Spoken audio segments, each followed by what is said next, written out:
এখানে ঢোকার কথা দুপুর 1টার সময়, সেখানে আমরা গিয়ে পৌঁছেছি সন্ধ্যে 7:30। ওরা বলছে যে একটা বড় রুম দিচ্ছি, ওই রুমে ওই অন্য পার্টিদের সাথে আমাদের অ্যাডজাস্ট করতে। মেন হোটেল থেকে 10 মিনিট দূরে একটা রিসর্ট আছে।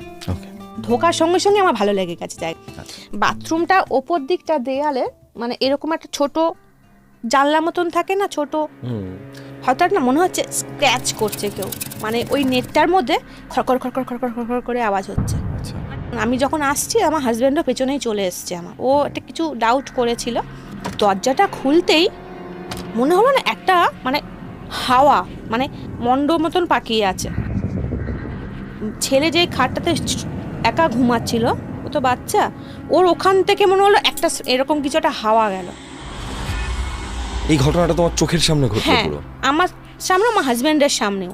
ওই হাওয়াটা নরমাল হাওয়া? নরমাল না, একটা দলা পাকানো হাওয়া যেটা আসে এসে পুরো উপর দিয়ে চলে যায়, সাইক্লোন টাইপ। তারপর তো সঙ্গে সঙ্গে গিয়ে ম্যানেজারকে ডেকেছে, তা এরকম হচ্ছে, এরকম তো ভেঙে পড়ার কথা না। এবার ওরা না মানে ঢোক গেলার মতন অবস্থা। তা ওরা তখন ওই প্লাইড বোর্ড যে হয় না, ওই এনে পেরেক দিয়ে ওটা সিল করে দিয়ে শুয়ে পড়ি। আমার কোনো, তারপর থেকে আমি কিচ্ছু আর জানি না কি হয়েছে। আমার হাজব্যান্ড বলছে এই ওটো, নাড়া দিচ্ছে আমাকে, ওটো ওই রুমে চলো। এটা আমি পরে বলবো যে রাতে কি হয়েছে।